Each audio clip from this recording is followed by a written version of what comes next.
그렇다고 제 형제이니 어떠한 말씀도 안 하시더라고요. 남편에게까지도요. 쥐뿔도 없는 게 건방지고 무례하기 짝이 없는 행동과 막말에 화가 나실 만도 할 텐데 일어머니께서는 성품이 좋으셨던 건지 입을 무겁게 다무셨습니다. 아마 그때부터 저 역시 어머님께 마음이 움직였을 겁니다. 저도 모르게 많이 의지하고 기대게 되더라고요. 남편의 사업이 당시에 어려워지기 시작하면서 사업에 집중하기 위해 대학원을 휴학한 후 출장이 잦았는데 저는 그 넓은 펜트하우스에 일어머니와 보내는 시간이 좋았어요. 일어머니께서는 제게 요리도 가르쳐 주시고 뜨개질을 가르쳐 주기도 하면서 남편이 좋아하는 것들이나 싫어하는 것들에 대해 얘기도 해주시고 같이 장 보러 가기도 했어요. 겉모습으로 본다면 흔한 고부관계처럼 보이기도 했습니다. 그런데 장을 보시면서 일어머니께서 그날따라 이것저것 많이 담으시는데 재료가 어쩐지 제수용품들 같아 보이더라고요. 아니나 다를까 일어머니께서는 부지런히 도착하자마자 제사 음식을 장만하기 시작하시는데 저도 얼떨결에 도왔지만 누구의 제사인지 모르겠더라고요. 물어도 대답을 잘 안 해줘서 굳이 대묻진 않았는데 내내 굳어져서는 눈시울을 붉히신 채 음식을 만드셨습니다. 그날따라 남편도 일찍 들어왔더라고요. 일어머니의 사연을 이미 알고 있기라도 한 듯 한참을 서성이다가 무슨 말을 하려다 멈칫거리고 이내 출장 다녀와 피곤하다며 곧장 방으로 돌아갔습니다. 하면서 제 손을 잡고 잠깐 안방으로 오라고 했죠. 유난히 일어머니의 따가운 시선이 느껴졌습니다. 일어머니가 밖에 있는데도 남편은 제게 그날따라 유난히 다정하고 좋은 남자가 되어주었습니다. 이거 출장 갔다가 당신 생각나서 사왔어. 노란색 다이아인데 우리나라에는 아직 들어오지도 않은 브랜드 제품이야. 당신한테 잘 어울릴 것 같아서 사왔어. 예쁘네요. 오늘 무슨 날도 아닌데 내가 받아도 되는 거예요? 나는 당신과 결혼한 매일매일이 행복한 사람이야. 당신은 그 자리에 가만히 있어서 받기만 하면 돼. 내 곁에서 검은 머리가 팥불이 될 때까지 나만 봐주면 그걸로 만족해.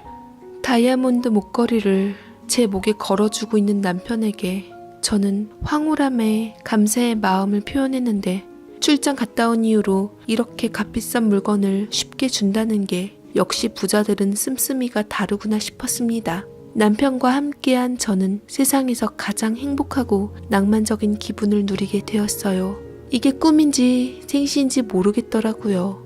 제가 더 나이 먹기 전에 가능하다면 우리 사이에 애라도 하나 있으면 참 좋겠다라는 생각이 문득 드니 갑자기 애 욕심도 생겼어요. 남편에게 웃으면서 애 얘기를 하다가 스르륵 잠이 들었는데 갑자기 잘 자고 있었다고 생각했는데 불현듯 눈이 확 떠지더라고요. 왜 그럴 때 있잖아요. 피곤함에 곤히 자고 있는데 무언가 급히 생각날 때 눈이 확 떠지는 경험.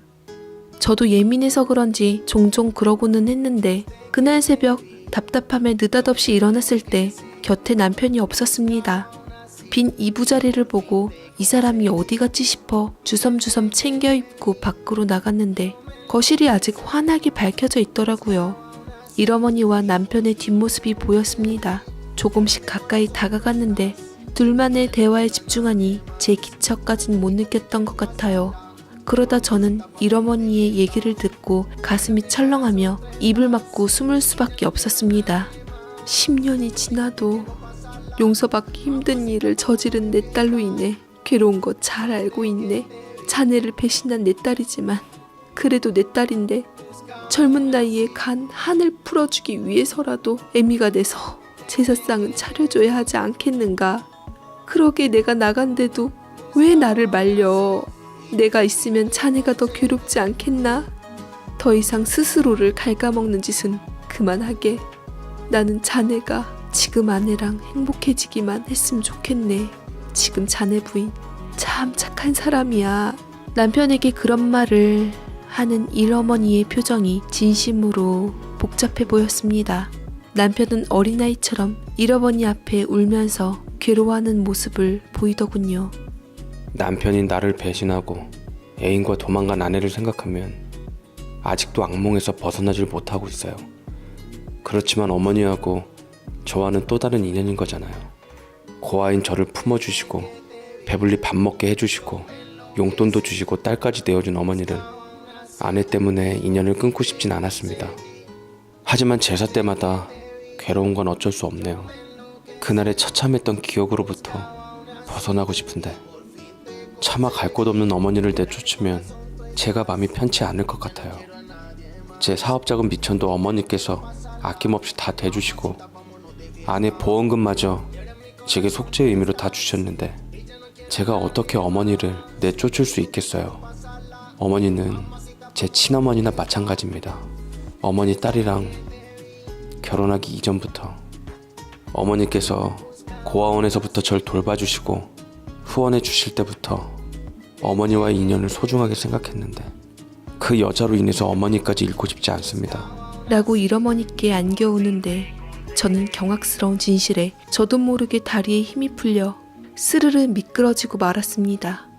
세상에, 대체 제가 무슨 소리를 들은지 잘 모르겠더라고요. 그러니까 다른 거 다 둘째치고 일어머니께서는 사실 죽은 첫 번째 부인의 친어머니였다는 거 아닙니까? 이게 말이 되나요?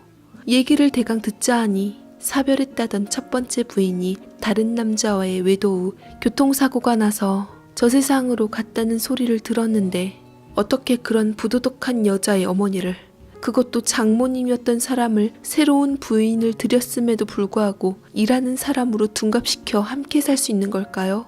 거기다 저희 부모님 상견례 때도 저 어머니를 버젓이 데리고 나왔더랬죠. 제가 이해심이 많지 않은 건지 도저히 상식적으로 이해가 되질 않더라고요. 이제야 두 번째 아내가 왜 성격 차이로 남편과 이혼했는 줄 알겠더라고요. 남편뿐 아니라 여태 의지했던 일어머니께도 세게 뒤통수를 맞은 기분이었습니다. 저를 봤을 때 그 어머니는 대체 무슨 생각을 했을까? 나와 함께 딸의 제수용품을 고르며 어떤 마음을 품었을까? 비약적인지 모르겠으나 자꾸만 온몸에 닭살이 돋는 게 소름이 돋을 지경이었습니다. 저는 입을 필사적으로 막았으나 울음이 새어나왔고 결국 그들에게 들키고 말았습니다. 남편은 문 벽 뒤에 숨어있던 저를 발견했고 당황한 나머지 어쩔 줄을 모르더라고요. 당신 자고 있던 거 아니었어? 어디부터 얘기를 어떻게 들은 거야? 처음부터 다 들었어. 일하시던 저 어머니가 사실은 당신의 첫 번째 부인의 장모님이었다는 것도 알게 됐고 그 부인이 다른 남자와 있다가 죽은 것도 알게 됐어. 그리고 두 번째 부인이 왜 이혼을 했는지도 알게 됐고. 처음부터 얘기 안 한 건 미안해. 내가 다 잘못했어.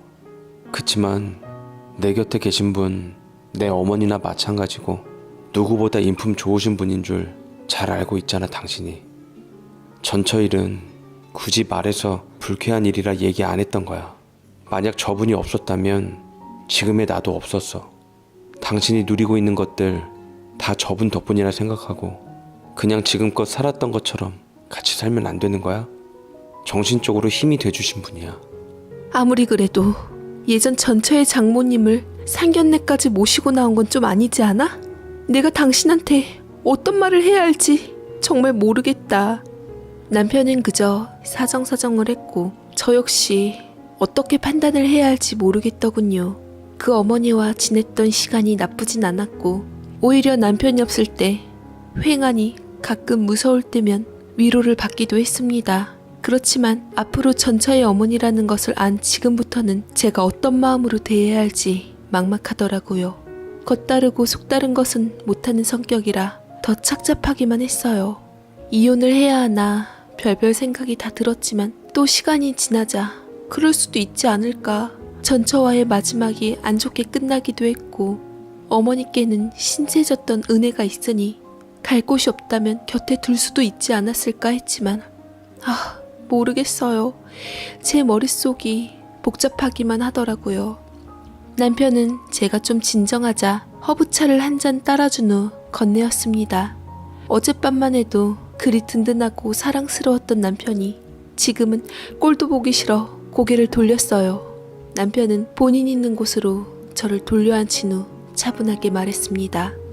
여보, 내가 예전에 말했었지. 나 사실 부모님 얼굴 누군지도 모르고 업둥이로 버려진 채 고아원으로 왔어. 삭막한 고아원에서 누구 하나 날 받아주는 사람도 없었고 다정하게 말 건네주는 사람도 없었어.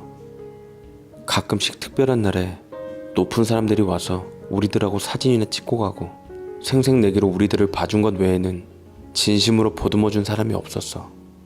그때 내가 한참 정에 굶주렸을 때 만난 분이 바로 저분이야. 특히나 날 예뻐해서 아들처럼 대해주셨고 맛있는 것도 따로 챙겨주셨고 장학금을 주며 학비를 후원해주셨어. 내가 고아원에서 나왔을 때 갈 곳 없는 성인이 된 나를 챙겨준 분도 어머니셨고 그러다 나와 동갑내기 딸이랑 결혼도 시켜주셔서 사위까지 삼아주셨지. 운때가 맞았는지 우연한 기회에 사업을 시작하게 되었고 잘 됐다가 위기를 맞았을 때 어머니가 전 재산을 내게 털어주셨어. 우리 사위 믿는다고 한번 잘 일으켜 보라고. 그때부터 같이 모시고 살았는데 그야말로 사업이 대박이 나서 승승장구하게 된 거야. 그래서 이 펜트하우스도 사고 어머니 모시고 살면서 못했던 효도도 하고 영원히 행복할 줄 알았는데 그 여자가 내게 배신을 해버리고 만 거지. 솔직히 어머니가 나간다 하셨을 때 내보낼까도 생각했는데 그러면 내가 못 살 것 같더라. 어떻게 그분의 은혜를 모른 척 하겠어. 모시고 살다 재혼의 기회가 생기니 그냥 파출부라고 하라고 그게 편하다고 하셔서 그렇게 내내 소개를 하게 된 거야. 그러다 두 번째 부인에게도 들켜서 이혼하게 된 거고 영원한 비밀은 없는지 당신에게도 들키게 된 거고.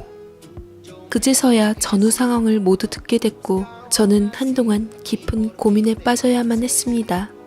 어머니께서도 제게 정체를 속인 것에 대해 많이 미안하셨던지 얼굴을 차마 들지를 못하시더군요.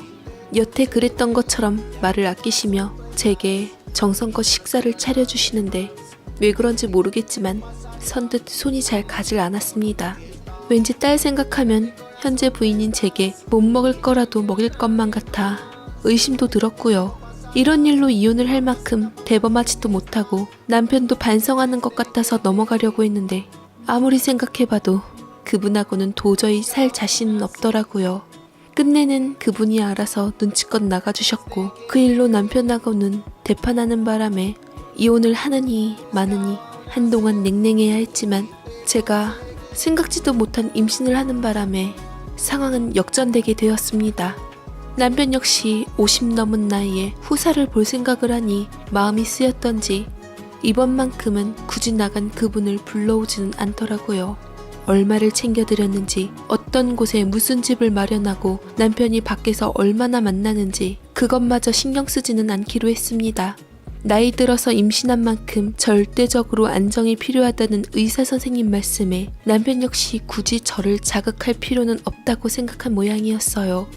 천천히 그렇게 모든 게 제자리를 찾아가고 남편이 여느 때와 같이 출근하고 난 후 어느덧 배가 남산만하게 불러 출산날이 성큼 눈앞에 왔는데 이상하게 그분이 만든 미역국이랑 반찬들이 무척이나 먹고 싶네요. 친정엄마가 만든 음식이 그리운 것처럼요. 저는 항상 먹고 살기 바빴던 친정엄마의 생각 안 나는 음식 대신 그분의 솜씨가 입맛을 당기게 했지만 그렇다고 그분을 또 불러들이면 제가 심적으로 더 많이 힘들어질까봐 걱정되어 참고 있는 중입니다. 언젠가 시간이 지나면 그분을 제가 다시 받아들일 여유가 생길까요? 아직까지는 잘 모르겠네요. 그저 전 부인의 친정엄마라는 걸로 집에서 내쫓은 제가 너무 속 좁았던 것은 아닌지 그분이 가르쳐준 뜨개질로 아이를 위한 목도리를 뜨는 태교를 하면서도 어떤 게 정답인지 몰라 여러분들의 의견을 들어보고자 사연을 보내봅니다.